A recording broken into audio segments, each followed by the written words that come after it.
বৰপেটাৰ মৰিচাত বিৰাট হাডুডু খেল প্ৰতিযোগিতাৰ আয়োজন 7 দিনীয়া কাৰ্যসূচীৰে বিৰাট হাডুডু খেল প্ৰতিযোগিতাৰ আয়োজন বৰপেটা জিলাৰ কয়াকুছিৰ সমীপৰ মৰিচা গাঁৱত বিৰাট হাডুডু খেল প্ৰতিযোগিতাৰ আয়োজন কৰা হৈছে মৰিচা যুৱ সংঘৰ উদ্যোগত 7 দিনীয়া কাৰ্যসূচীৰে আয়োজন কৰা হৈছে উক্ত বিৰাট হাডুডু খেল প্ৰতিযোগিতা 23 আগষ্টৰ পৰা 30 আগষ্টলৈ অনুষ্ঠিত হ'ব প্ৰতিযোগিতাৰ খেলসমূহ প্ৰতিযোগিতাৰ প্ৰথম পুৰস্কাৰ 10,001 টকা লগতে ট্ৰফি আৰু দ্বিতীয় পুৰস্কাৰ 5,001 টকা লগতে ট্ৰফি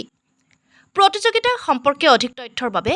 8135825597 নম্বৰত যোগাযোগ কৰিবলৈ আহ্বান জনাইছে আয়োজক সমিতিয়ে আমাৰ যুৱ সমাজ কেইজন আৰু গাঁৱৰ কেইজনমান মুৰব্বীৰ লগত লৈ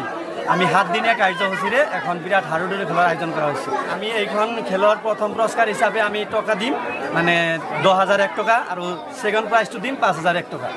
লগতে ট্ৰফি থাকিব দুটা আজি এইমাত্ৰ আমাৰ 4টা দল আহিছে আৰু আহিব বুলি ফোন যোগে জনাই আছে তো মই আৰু দূৰ দূৰণিৰ যিসকলে কৈ আছে যে তাত পাৰ্টিচিপেট কৰিম তো তেওঁলোকক আহ্বান জনাইছোঁ আহক আমাৰ ইয়াতে পাৰ্টিচিপেট কৰক ভাল লাগিব জাৰ্চি পিন্ধি খেলিব লাগিব আৰু প্ৰত্যেকজন খেলুৱৈত 7জনকৈ খেলিব লাগিব 4জন ৰিজাৰ্ভত থাকিব আৰু আমাৰ এইখন খেল আৰু ধুনীয়াকৈ পৰিচালনা কৰাৰ কাৰণে যিমানখিনি সহায় সহযোগিতা কৰিব লাগে আমি আমাৰ যুৱ সমাজে কৰি যাম 7 দিনীয়া কাৰ্যসূচীৰে আয়োজন কৰা উক্ত হাডুডু খেল প্ৰতিযোগিতা বুধবাৰে আনুষ্ঠানিকভাৱে উদ্বোধন কৰা হয় উদ্বোধক হিচাপে উপস্থিত থাকে ৰাইজৰ দলৰ কেন্দ্ৰীয় কমিটিৰ সম্পাদক মনিৰুজ্জামান সমাজকৰ্মী সুকুৰ খানৰ লগতে বহু কেইগৰাকী বিশিষ্ট ব্যক্তি নিউজ ডেস্ক ৰিপৰ্ট অসম প্ৰহৰী মৰিচা যুৱ সংঘৰ উদ্যোগত আজি যি হাডুডু খেল উদ্বোধন কৰিবলৈ পাই মই নথৈ আনন্দিত হৈছোঁ যে শৰীৰ সুস্থ ৰাখিবলৈ আৰু সুস্থ শৰীৰত সুস্থ মনৰ সৃষ্টি কৰিবলৈ খেল ধেমালিৰ প্ৰয়োজন নিতান্তই আছে আজিকালি এই আধুনিক বিশ্বত খেল ধেমালি কমি যোৱাৰ লগে লগে আমি দেখি আহিছোঁ যে মানুহবোৰ কৰ্মবিমুখতা পৰিছে মানুহবোৰ এলেহুৱা হৈছে বিভিন্ন বেমাৰ মানুহ আক্ৰান্ত হৈ পৰিছে গতিকে মানুহ এজন জীয়াই থাকিবলৈ সুস্থ দেহ ৰাখিবলৈ সুস্থ দেহত সুস্থ মনৰ সৃষ্টি কৰিবলৈ খেল ধেমালিৰ প্ৰয়োজন নিতান্তই আছে গতিকে ধন্যবাদ জনাইছোঁ এই মৰিচা যুৱ সংঘক এনেকুৱা খেল এটা তেওঁলোকে আয়োজন কৰাৰ কাৰণে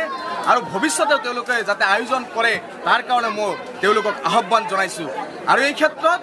প্ৰত্যেকজন ব্যক্তিক অসমবাসী ব্যক্তিক মই আহ্বান জনাম যে লুপ্ত পাই হোৱা যি অসমৰ থলুৱা খেল ধেমালি সেই খেল ধেমালি যাতে আকৌ উজ্জীৱিত হৈ পৰে মানুহ যাতে খেল ধেমালিৰ জৰিয়তে যি